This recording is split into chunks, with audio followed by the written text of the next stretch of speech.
Nós vamos começar. Primeiro, eu gostaria de enormemente agradecer o Thiago, o Timão, né? Eu vou chamar de Timão, gente. Isso é questão de costume, não conhecer como Thiago, né? Então, vocês não reparem, não. Isso é coisa de atividade. Guilherme, um abraço para você. Guilherme Minsen, um abraço. Então, eu vou continuar chamando de Timão, tá, pessoal? E aí vocês podem, professor Thiago, para ficar um negócio mais formal, né? Então, eu queria, de coração, em nome do Grupo de Estudos em Forra de Cultura aqui da Universidade Federal de São João, agradecer você por ter aceitado falar desse assunto, que eu estava doida para falar também. Eu estava querendo demais, Thiago, falar sobre esse assunto. E estou feliz que você tenha aceitado falar para a gente. Então, eu vou pedir para você se apresentar e contar um pouco da sua história aí nesse mundo das forragens, que a gente já sabe que é apaixonante, né? E o pessoal já está acostumado com o latido dos cachorros no fundo, nas lives da professora Janaína, né? Então, todo mundo já sabe, tem mais cachorro do que gente. Cachorro grande, é isso aí. Mas vamos tocando. Boa noite, Anaína. Obrigado mais uma vez, né, pelo convite. Eu até estava lembrando agora, quando eu fazia doutorado, para ministrar palestras em São João del Rei. Foi. Para um simpósio, né? A gente nunca esquece Foi, disso. sim.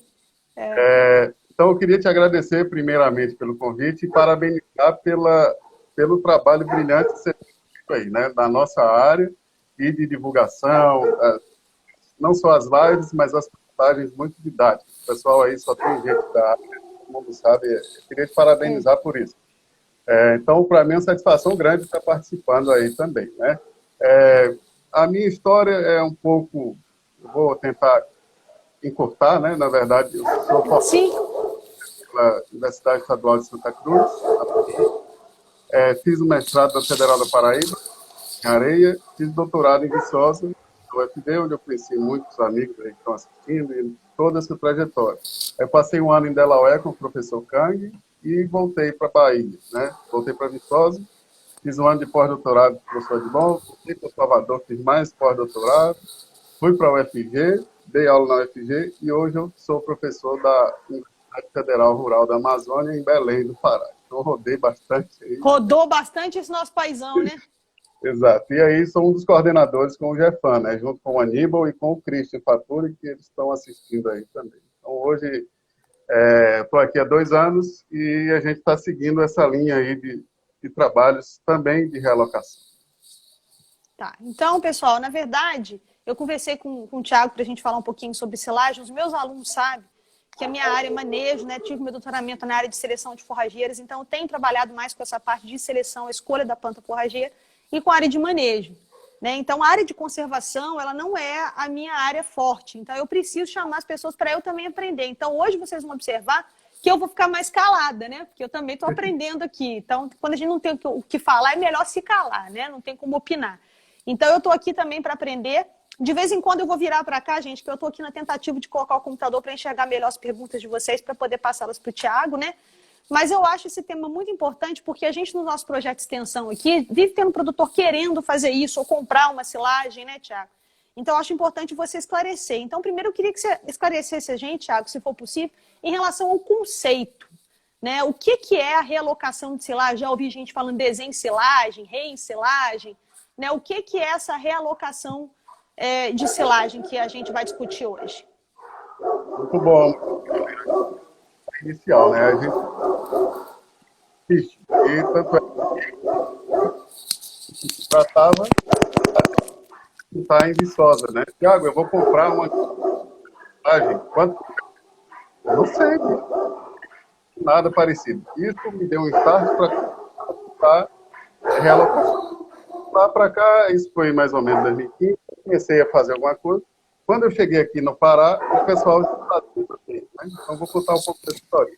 E aí, realocação, né, chamado de transsilagem, posição de silagem, cada um chama como quiser, vai de acordo com o freguês. Mas 2 tipos da silagem, que é o Shen e o Ember, tem um... Ô, Thiago, o pessoal está reclamando do seu áudio. Tenta ver se você consegue aumentar um pouco aí o volume.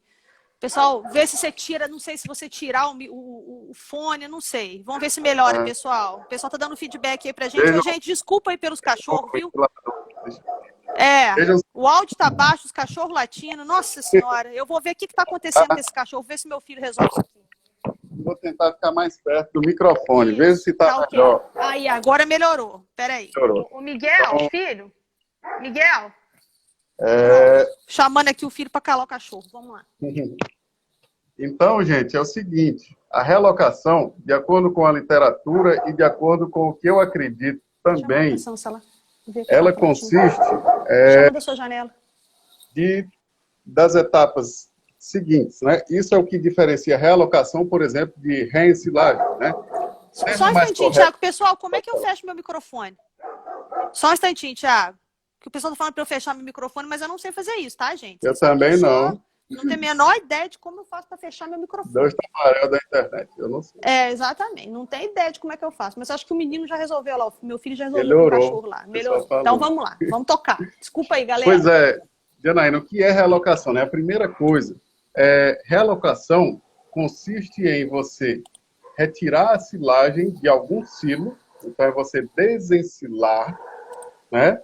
Transportar essa silagem para um novo local de ensilagem, para um novo silo, compactar ela novamente e vedar ela novamente e utilizar ela novamente. Então, gente, ela não é reensilar, porque se eu for reensilar, a ensilagem é o quê? Colheita, transporte, compactação, tudo mais. Nesse caso aqui, eu não estou colhendo, eu estou desensilando.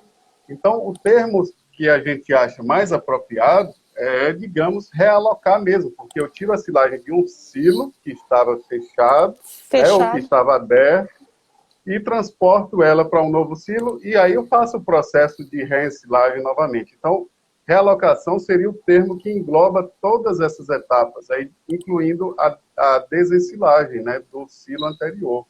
Então, essa silagem que estava lá armazenada, ela vai ser retirada totalmente, vai entrar em contato com o ar, eu vou compactar ela novamente e vedar, né, para depois utilizar. Então, essa é a definição de realocação. Então, está definido lá no pessoal de Israel, e nós aqui temos usado nos nossos trabalhos também esse mesmo termo, realocação da silagem. Realocação.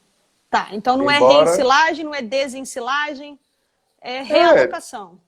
A gente acredita que o mais correto é realocação, embora a reensilagem entre, só que eu entendo que reensilagem não engloba a desensilagem lá, a retirada da silagem do painel. Então, nesse caso, realocação acaba sendo mais apropriado.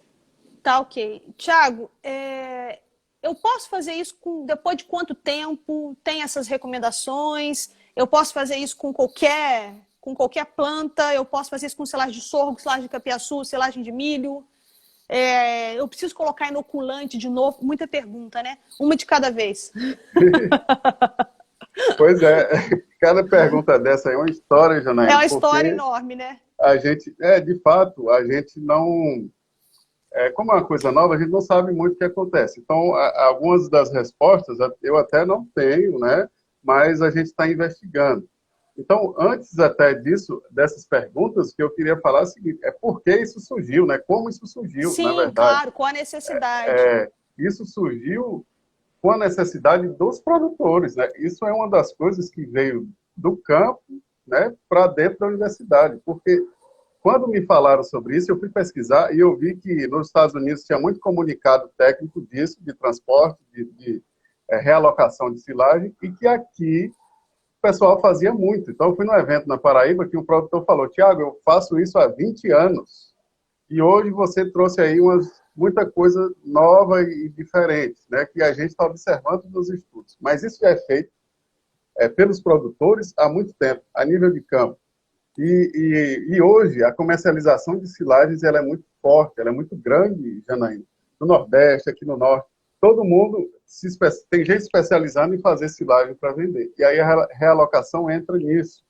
No transporte de animais vivos, né, silagens realocadas, na falta de planejamento. Então, quem não faz planejamento adequado ou tem algum problema de planejamento, ele vai ter que acabar adquirindo a silagem.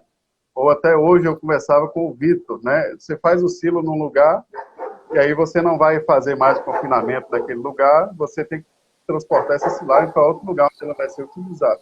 Você realoca. Então, é uma coisa que tem, digamos, propósitos, né? Razões para ser feito, né? Animais de exposição, Mas então era só Há para... uma necessidade de se investigar, né, Thiago? Não é algo que já vem acontecendo, a gente só precisa, então, gerar tecnologia para melhorar, né? A forma com que vem Exato. sendo feito, né? E aí você faz silagem demais, sobrou silagem, o que é que faz? Ah, comercializa essa silagem, realoca, coloca em sacos, faz. Isso está sendo muito comum, na verdade, né? Aí eu falo, a nível de fazenda. Então, até as pesquisas, algumas que nós fizemos, foram dentro de fazendas, porque ele já tem um sistema lá pronto para realocação. Entendi, entendi. Tá. Aí o pessoal tá aí, começou a perguntar aí. Se aumenta o tempo de armazenamento da silagem, a realocação. Olha. Então, vamos por partes. Que a gente pré-requisito básico, Janaína, que é a primeira coisa. Se eu tiver uma silagem boa, a realocação ela vem. Parece bobagem, né? Mas é o que a gente observou dos trabalhos e observa. Uma silagem bem feita, bem plantada, ela está estável, não vai sofrer com o processo de realocação. Mas uma silagem ruim, né, mal feita, mal compactada, que a gente usa aí, uma silagem ela já era ruim, né? Uma silagem que já fermentação, era ruim, exata, você não que vai já corrigir esse problema, então. ela vai piorar. Então, ela pode sofrer e muito com o processo de realocação. Então, o que a gente tem que ter em mente é isso. E quando a gente caminha para o processo, né, da realocação, o que é que a gente tem que pensar? No tempo que vai transcorrer a realocação. Em quanto tempo quanto tempo deve compreender o processo de retirar do painel até vedar no novo silo? Isso é o que tem sido mais áudio cortando. É o meu, João? João falou aí. É o seu, é o seu. Meu. É o seu. E é engraçado que Será quando o que... cachorro late, seu áudio corta. Será que dá uma balançada na internet? Deve Então, ser alguma coisa na estabilidade.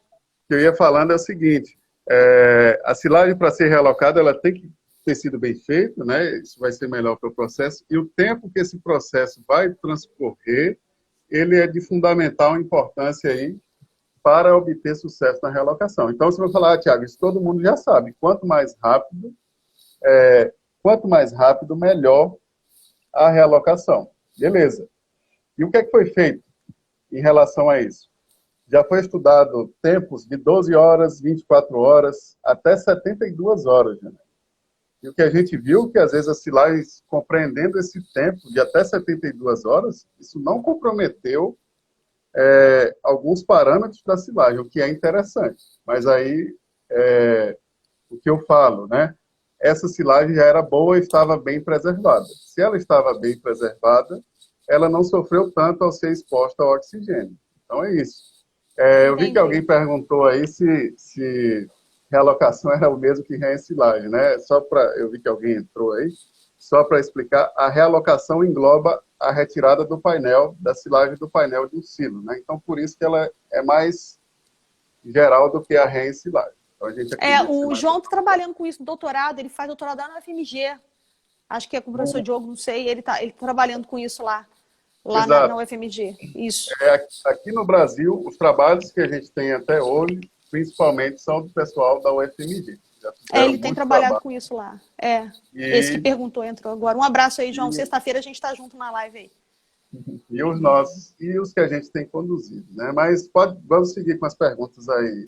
Vamos seguir com as perguntas. Eu posso fazer essa realocação com qualquer silagem de capiaçu, silagem de sorgo, silagem de milho, eu estou à vontade, né? Considerando, obviamente, né, gente, essas coisas que o Thiago falou pra gente aí, relacionadas a uma silagem que tá boa lá, provavelmente ela vai ter menos problema. Uma silagem ruim eu não consigo resolver, né? Mas vamos partir do princípio que a silagem tá legal, eu posso colocar qualquer uma? Silagens bem feitas, pré-requisitos, né? Bem confeccionados, ok. Quando a gente vai falar de realocação, a gente vai pensar agora, Janaína, na deterioração aeróbica, quando eu exponho as silagens ao oxigênio. Então, eu tenho que pensar quais são as silagens que mais sofrem com a exposição ao oxigênio. E aí a gente tem aquele ranking lá inverso, né? Cana-de-açúcar, milho, sorgo, capins e leguminosas. Então, numa ordem, tudo isso que eu estou falando, a gente não testou, não fiz experimento, né? A gente foi aonde? Onde é que foram direto? No milho, Na cana, a gente fez 2 trabalhos com cana, e nas espécies lá de clima temperado, cevada, também tem uma alta concentração de açúcar. Então, essas espécies que têm boa fermentação, geralmente se deterioram muito mais rápido quando são abertas. Então, quando a gente fala em termos de cultura, o que é que a gente pode dizer? A cana, ela sofre muito com a relocação. Então, se ela passar de 12 horas, 24 horas eu já tenho um comprometimento grande na cana. Isso nós temos um trabalho que foi feito aqui, a dissertação da Melanie, e uma tese de doutorado em Salvador também. Então, isso a gente tem esses dados, né? Isso está tudo sendo tramitado para publicação. Daqui a alguns anos, aí, eu acho que isso sai. Do jeito que a coisa anda, daqui a alguns anos. Ô, Thiago, não esquece de salvar a live para botar no seu IGTV aí do GFAN, não? E depois você pede seus meninos salvarem e me mandarem para eu colocar lá no YouTube, tá? Porque aí é você que vai ter que fazer. Aí a responsabilidade passa para você agora, tá bom? Sim, senhora, lembra sim, disso. senhora. Um abraço aí para você, GG. Então vamos lá, Thiago, desculpa. E aí, Janaína, a cana, ela sofre muito mais. Depois disso, o que é que a gente vê? O milho. Milho e sorgo, que tem uma alta deterioração aeróbica, né? Elas sofrem com esse processo. Mas, como disse, tempos de até 72 horas não deram muito impacto na silagem, né? Tem alguns efeitos e tudo mais. Mas, se eu sei que eu posso ir até 72, quanto mais rápido for esse processo, melhor. Então, que ele não passe de 12 horas. A não ser que quebre o maquinário, que tenha algum problema, que a distância seja muito longa de um local do silo para onde está o outro, beleza. E aí, o que a gente acredita, né, Janaína, é que capins e leguminosas, silagem de capim e silagem de leguminosa, sofram menos com a realocação. Só que esse estudo com silagem de capim realocada não tem. Esse estudo com você está falando isso pelo conhecimento teórico, pela lógica, né? Pela lógica e pela experiência com as silagens, né? Você abre um silo de capim, um silo de leguminosa, você não vê muita deterioração ali nas camadas superficiais. Então, aquelas silagens expostas, elas talvez não tenham tanto comprometimento. Mas isso a gente precisa comprovar. Precisa estudar, é um assunto novo ainda, né? A gente precisa... o Fábio perguntou quais seriam os parâmetros qualitativos da silagem, o Thiago, que vai diminuir nesse processo e que não vai voltar. O que a gente vai perder e a gente não vai recuperar? Muito boa pergunta, muito boa pergunta. A gente tem olhado principalmente para o perfil de fermentação, né? O pH se altera, o ácido lático, o ácido acético. Inicialmente, a gente não tem visto muita alteração nisso. Eu realoquei a silagem. O perfil de fermentação dela, a silagem estando bem feito, né, estável, se tiver um aditivo com Buchnera, é melhor ainda.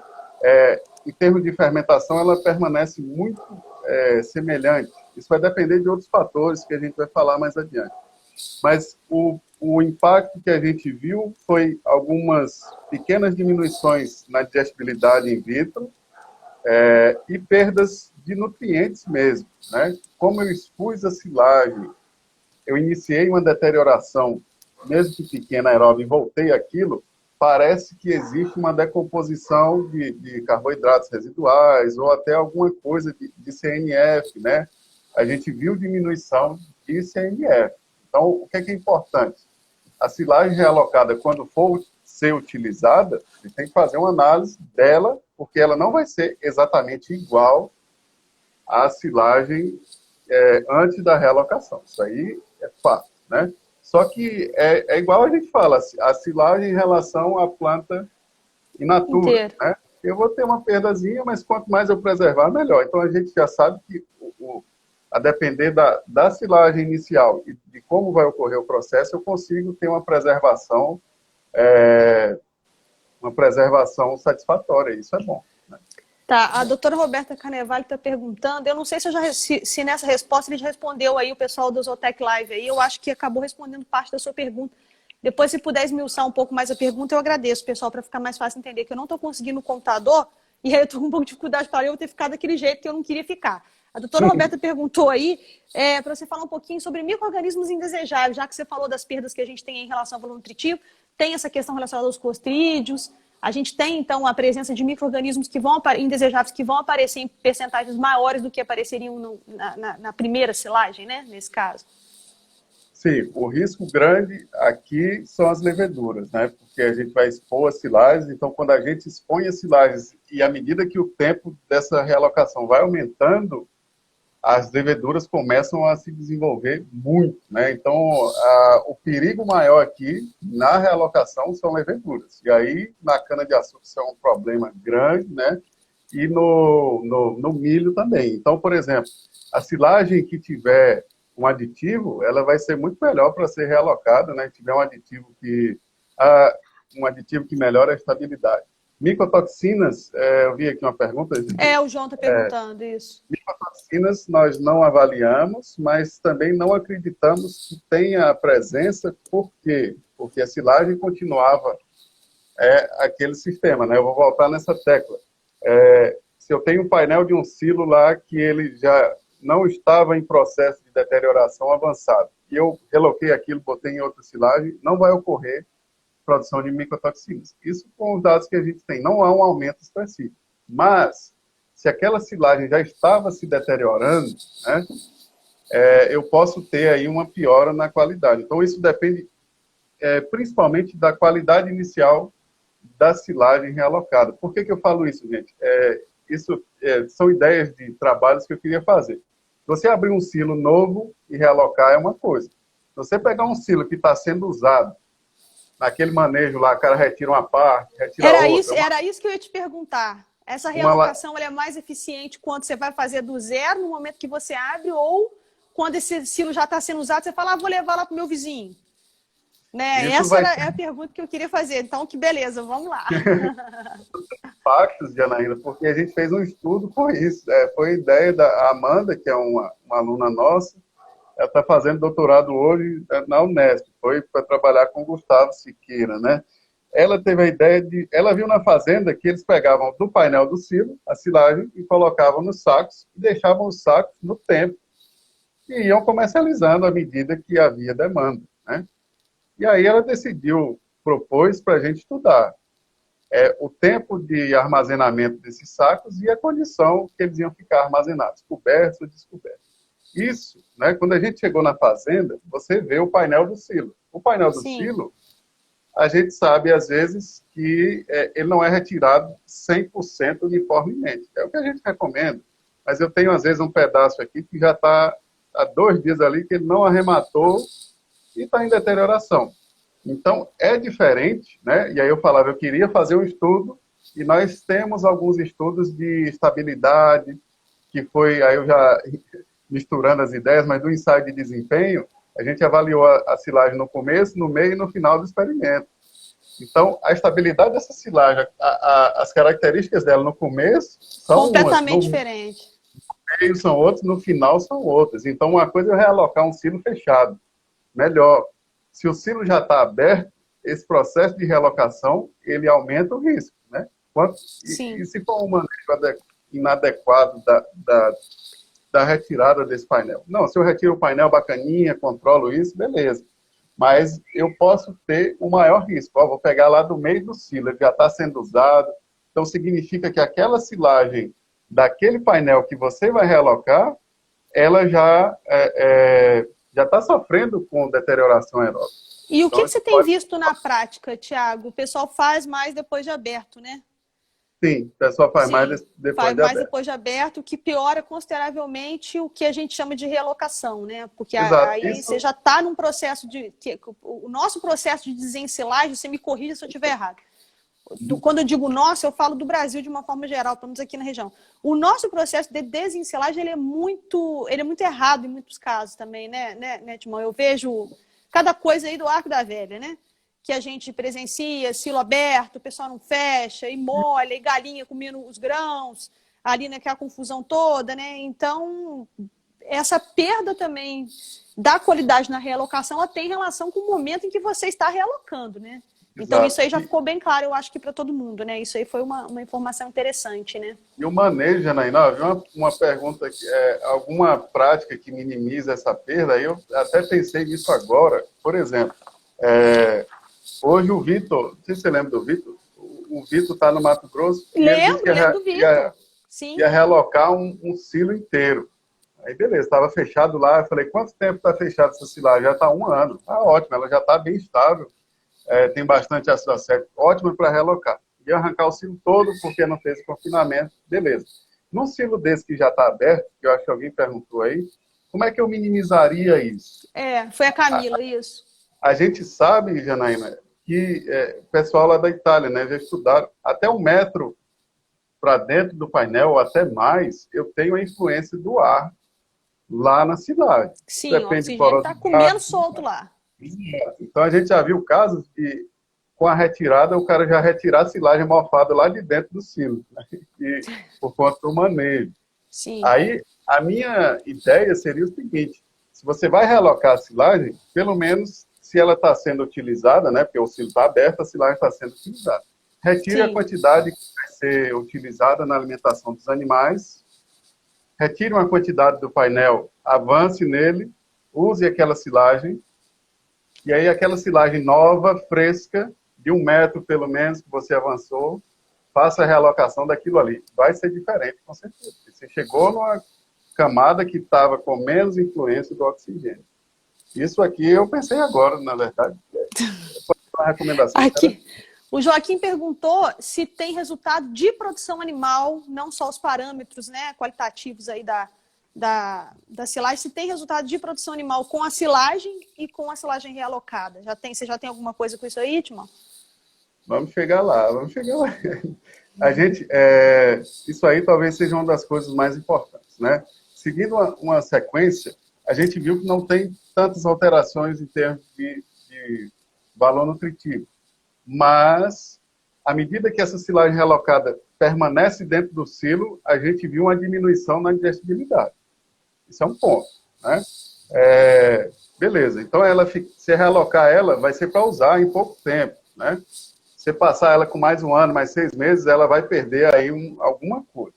Beleza, o que é que nós fizemos, né? O pessoal de BH tem os estudos, né? Eu já vi os resumos no Sinfor, inclusive, em outros eventos, os estudos de consumo e digestibilidade estão sendo tramitados.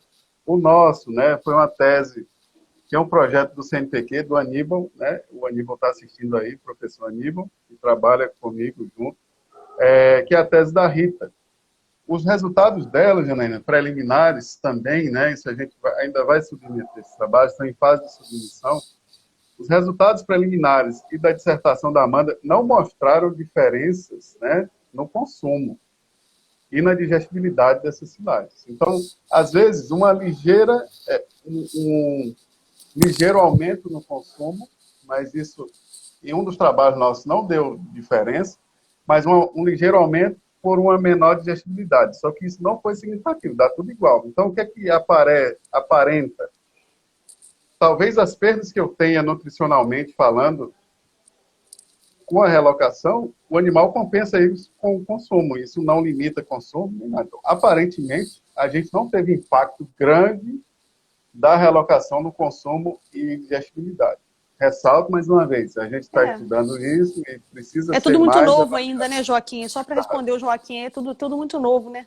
E do desempenho foi aparentemente isso também. Aí com os tratamentos, aí eu falo, estou até com a cola aqui aberta. Igual só um parênteses aqui, ô Timão, o João Carlos está lá no doutorado dele, lá no FMG, ele está dizendo que não tem dado diferença. Não tem visto muita diferença no desempenho dos animais. Né? Isso é muito interessante.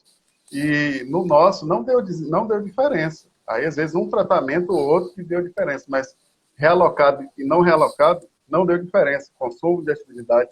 Então, isso é promissor, né? Lógico que a gente volta e bate na tecla. Isso depende do tempo de armazenamento que a silagem estava. Então, se eu realocar uma silagem de milho que foi feita com 30 dias, ela vai sofrer muito. Ao contrário de se eu realocar uma silagem de milho que já tem 90, 180 dias. Por quê? A gente sabe que uma silagem com 90, 180 dias, ela tem mais ácido acético, é mais estável. Então, a gente está usando os princípios, tudo que já foi usado, descoberto, para otimizar a tecnologia. Então, isso é importante. Eu sabendo disso, eu tenho uma silagem que ela vai ser realocada, então eu tenho que usar um aditivo, um buquinéria, utilizar um benzoato. Isso, aí você já está respondendo aí a pergunta do Fábio, que ele fez essa pergunta. Apareceu várias perguntas em relação ao inoculante e aditivos. Então, você já emenda aí e já responde, pessoal, se pode ajudar ou não nessa questão da realocação. Com certeza, né? A pergunta existem várias perguntas, né? Eu falo, cara, tem uma sacola de perguntas e que muitos eu não tenho a resposta. Uma delas é, eu coloco o aditivo na ensilagem ou na realocação, né? Os trabalhos nossos que a gente fez primeiro foi colocando na ensilagem, que é o que a gente sabe.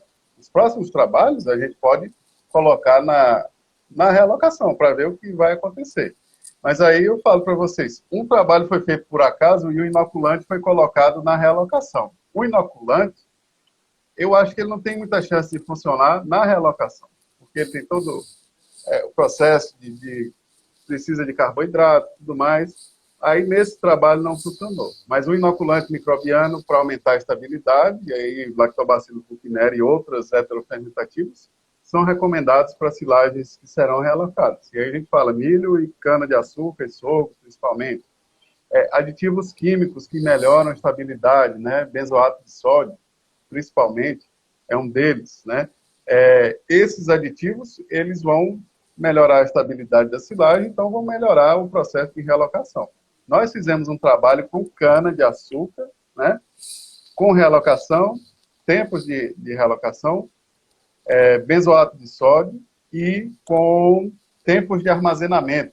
Por quê, Janaína? O tempo de realocação interage com o tempo de armazenamento da silagem. E aí, tudo isso misturado, o que é que a gente viu? O benzoato, né, ele tem um efeito na cana, diminui as perdas, tal. As silagens que tinham benzoato, elas tiveram menores populações de leveduras, né, sofreram menos com a realocação do que a outra que não tinha. Então, isso é interessante. O químico pode ser colocado durante a realocação? Talvez. Mas a gente não colocou e não vi ninguém que tenha feito ainda. Né? Mas são cenas dos próximos capítulos. Mas acredita-se que ele possa, talvez, ter alguma ação se eu colocar na realocação. Mas isso aqui talvez um tempo aí da gente estudando, né, as pesquisas de vocês que trabalham com conservação, a gente já vai começar a pensar na ensilagem, nos aditivos na ensilagem, já pensando na realocação para quem precisa fazer isso, né? Alguém perguntou aqui, o Timão, em relação à viabilidade econômica. Alguém falou aqui que a viabilidade econômica não compensa e tudo mais. Mas aí só um comentário que eu vou fazer aqui sobre o que você falou, né? Depende do propósito, né? Que você vai utilizar a realocação. Às vezes é a única solução, é a única saída, né? Então, economicamente, acaba sendo viável. Aí, se você tiver alguma forma de falar sobre essa questão relacionada à viabilidade econômica... tem que ver a viabilidade econômica para quem, né? Se é para quem compra ou para quem vende. Porque, por exemplo, a gente fez um levantamento de preços na época, né? Essas silagens, elas variam de preço de 150 a 300 reais por tonelada de matéria natural. Então, o cara compra um saquinho desse de 30 quilos aí por 12 reais de milho, 6 reais de capim.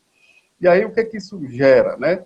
Às vezes, o cara não tem maquinário, não tem área para produzir silagem. E ele tem os animais lá.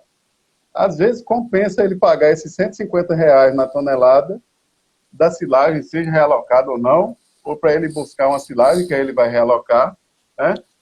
Do que ele produzir, comprar um trator para fazer silagem. Isso eu já ouvi muito do pessoal aí em Minas, né? Pequenas propriedades de leite. Aqui, um produtor falou para mim, Tiago, eu não tenho gente, eu tenho 2 caras aqui para botar a ração para os bois e acabou.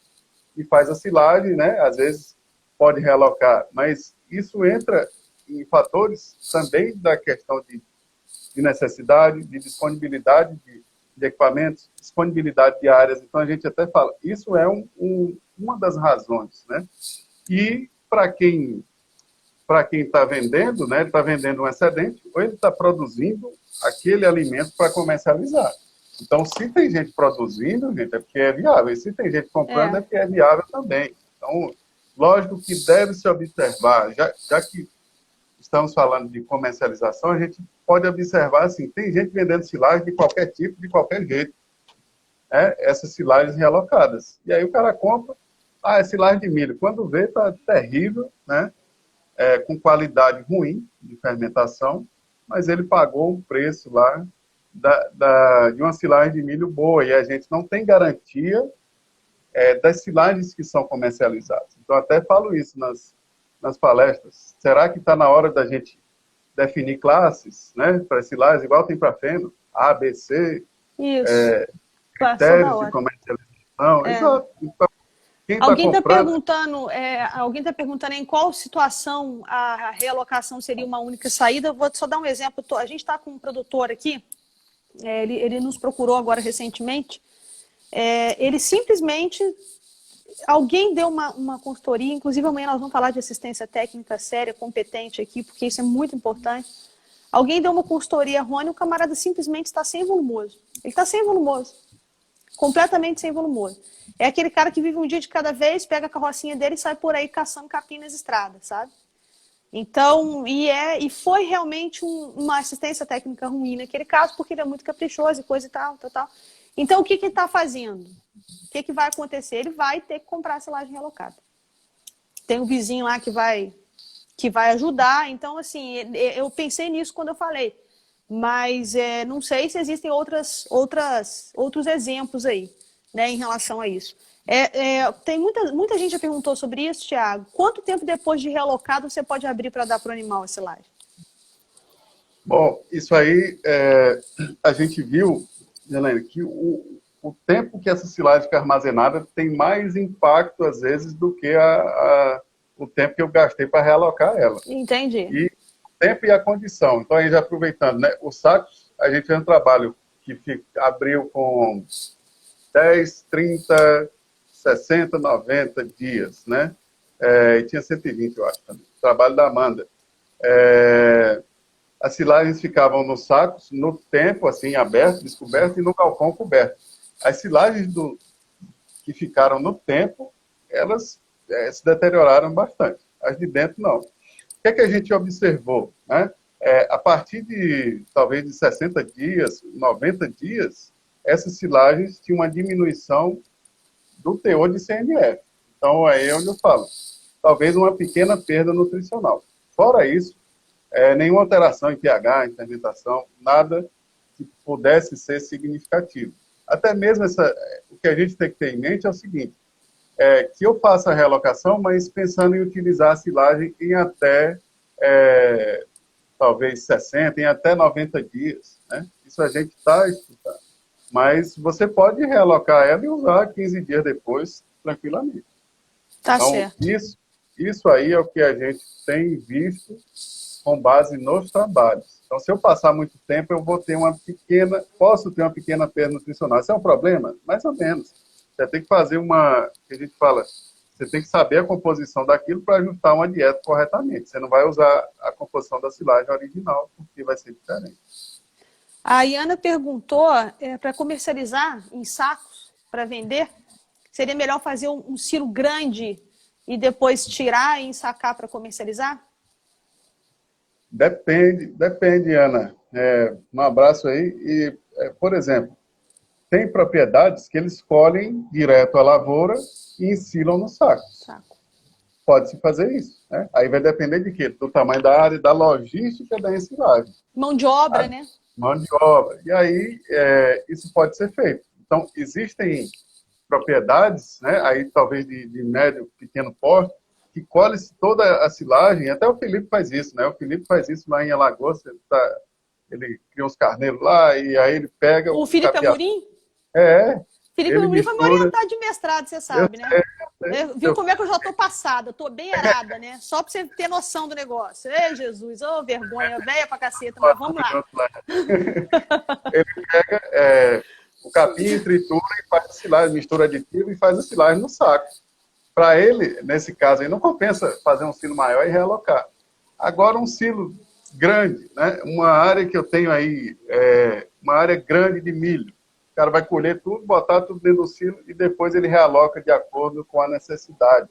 Aí vem também uma coisa que a gente viu na fazenda. Ele realocava sempre? Não, era de vez em quando. Quando estava sobrando silagem, diminuía alguma coisa, mandava o animal embora, enche saco aí e bota para vender. Por quê? Se você encher saco e botar para vender, ele vende na hora. Sim, a falta do planejamento forrageiro que o produtor que está precisando comprar. Exato. Né? Aí se você não faz seu planejamento, alguém já fez para ele. E aí, essa silagem vai ser comercializada. Agora, tem o caso, lá na Bahia, o Gleidson fez um monte de silagem em sacos, e aí acho que não foi nem realocado e teve problemas com rato, né? Eu tive aqui. Exato. E aí, No por exemplo, experimento do Evandro, não sei se ele está assistindo, a gente fez silagem aqui e a gente teve problema com isso. Pois é, aí isso deve ser um ponto a se considerar. Se eu não armazenar corretamente essa silagem no saco, seja realocada ou não, eu posso ter problema. Então a gente sempre fala, eu posso realocar para fazer um silo superfície, posso realocar para uma nova trincheira, né? E geralmente de sacos, por conta da facilidade de transporte, de deslocamento e de comercialização. Isso aí... Tiago, a gente sabe que aqui no Brasil, de uma forma geral, a gente tem muitas perdas no processo de ensilagem, em todas as suas etapas, né? A gente tem um problema com máquina. Vamos começar lá do plantio, não controle de plantas invasoras, diminui a produtividade da lavoura, né? Aquela questão todas as vezes de subadubação, uma máquina mal regulada, as perdas durante o trajeto, né? Que vai levar da compactação. A gente tem uma série de problemas. As perdas no processo de ensilagem são muito altas. A gente vai ter que somar mais alguma perda a isso? Houve uma pergunta desse tipo aqui.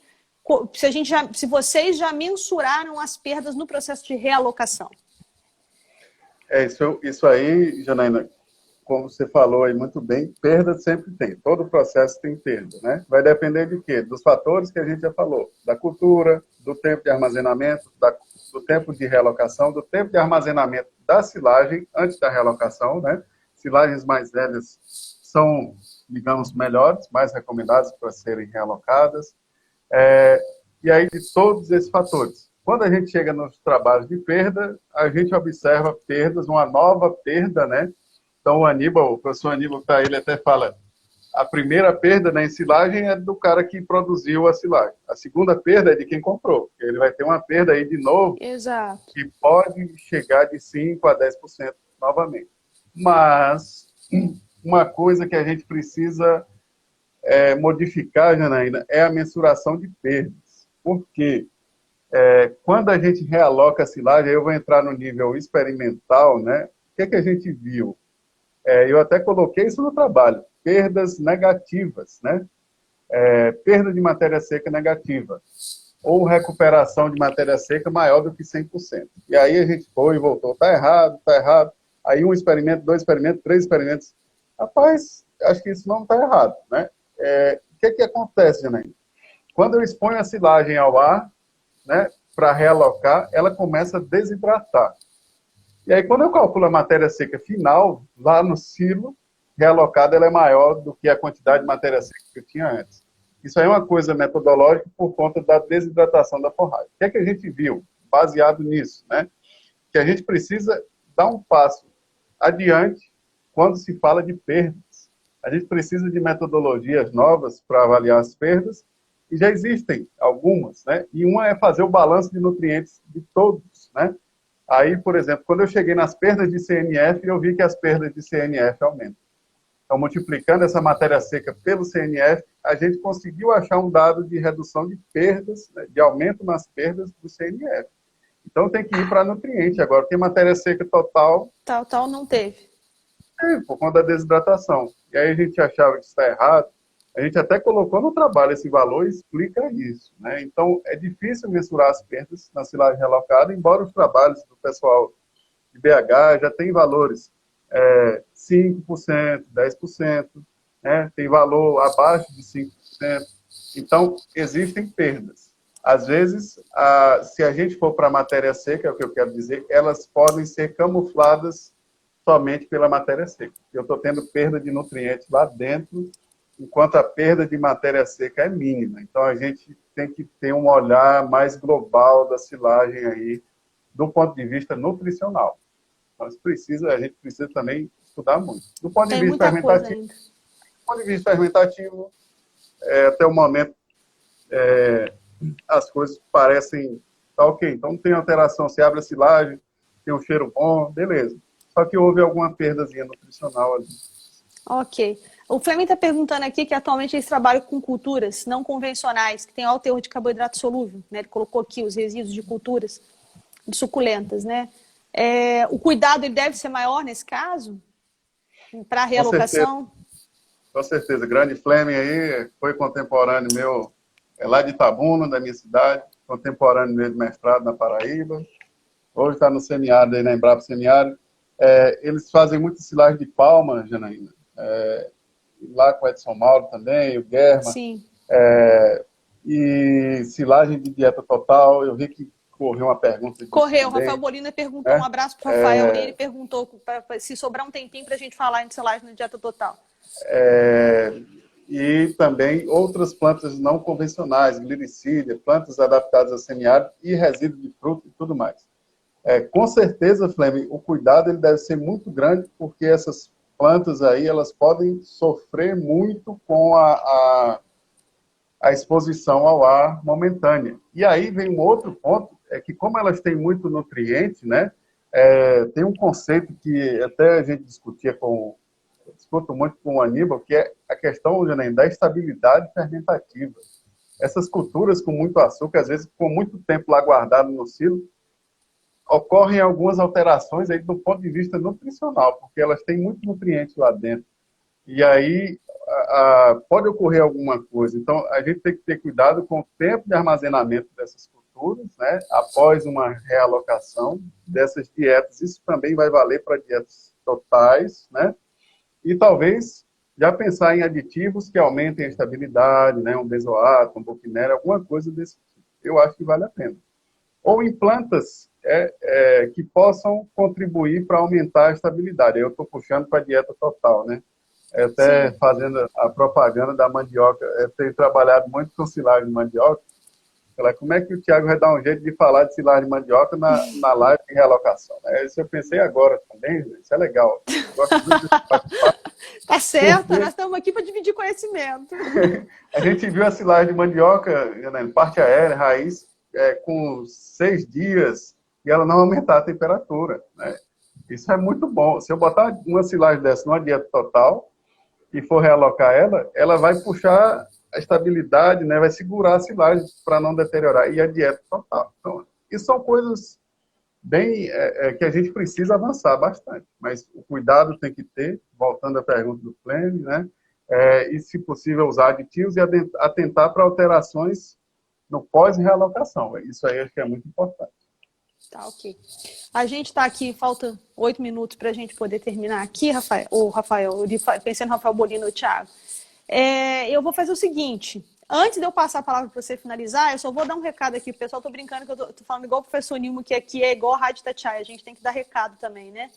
Então, a gente precisa dar uns recados. Eu gostaria, então, de convidar vocês amanhã para a live que nós vamos fazer com o Lucas sobre assistência técnica. Para o produtor que está assistindo a gente, ele é bem bacana, porque vai mostrar a importância da assistência técnica, que às vezes a gente reluta um pouco, né, em contratar. E para o estudante, para o técnico, ela é bacana porque é uma visão diferente da academia, né? O que é você sair, né, Thiago, ir para o campo, né, para poder dar assessoria. Então, o Lucas da consultoria do Pasto Verde vai estar aqui com a gente conversando um pouco com os alunos, com os produtores, técnicos também, que querem aperfeiçoar essa questão da assistência. Ele já tem trabalhado um tempo com isso. Né? E semana que vem também, Thiago, não sei se você ouviu ontem, nós vamos estar aqui também bem recheado. Semana que vem, na segunda, o professor Edênio Detman vem falar de nutrição de bovinos em pastejo, consegui arrancar ele lá da cadeira. Né? O Rafael Amaral, da Silagem, que você conhece, também vem falar aqui um pouquinho para a gente sobre aditivos e inoculantes. E o professor Paulo Carvalho vai falar para a gente do rotatino. Tá bom o negócio, não tá não, Thiago? O negócio vai estar top, não vai? Então, eu queria já deixar todo mundo sobre aviso, porque a semana promete, vai vir coisa boa por aí. Tá? Ô, Thiago, então, para a gente finalizar aqui, eu queria que você fizesse as suas considerações finais sobre o assunto, tá? Para você dar uma pincelada geral aí no que da realocação, tudo mais, só para a gente finalizar. Não, beleza. Janaína, obrigado, parabéns mais uma vez, né? Aí eu também vou fazer o meu merchan aqui para claro. Que vocês olhem lá o GEFAM, tem muita coisa, muito mais informações sobre esses trabalhos. Tem um canal no YouTube agora, que a gente vai fazer algumas atividades também, o que eu falo é o seguinte, sobre realocação, que é um universo que a gente está explorando. Então, eu costumo falar, a gente tem 10 anos aí, pelo menos, de coisa para estudar daqui para frente, e já fizemos muita coisa, né? A gente tem aqui, aí já foram umas 4 dissertações, 2 teses, uma tese na Bahia que a gente vai tentar, já está colocando isso para sair. Mas os pontos básicos que eu ressalto são o quê? A qualidade da silagem, né? Qualidade inicial da silagem, que se atentem para as culturas que sofrem mais com a deterioração, cana, milho, sorgo, os resíduos de frutas, suculentos, que o Clênio falou aí. Isso é importante, e que o processo seja o mais rápido possível, né? Quanto mais rápido for, melhor. E que a utilização também seja de 10 a 60 dias, que não passe de 90 dias. Você utilize logo e armazene bem essa silagem. E que, de início, o que eu posso falar é que não observamos alterações em termos de consumo, né, e desempenho animal, que corrobora com o pessoal de BH, e isso é animador. E o meu recado principal é o quê? Que a gente reflita sobre avaliação da qualidade das silagens, sabe, Janaína? De comercialização, que tenha pelo menos a data que a silagem foi feita, quanto tempo ela ficou armazenada, quanto tempo foi realocada. Você pergunta isso, ninguém sabe. Melhorar o mercado, né? Melhorar a exigência de mercado, né? Então, talvez quem esteja comprando possa começar a exigir isso das empresas, porque elas vão ter que se readequar. E a gente tem total direito. O feno já evoluiu para isso, a silagem falta evoluir, né, para essa comercialização. Então, acho que essa é uma das mensagens principais que eu queria deixar.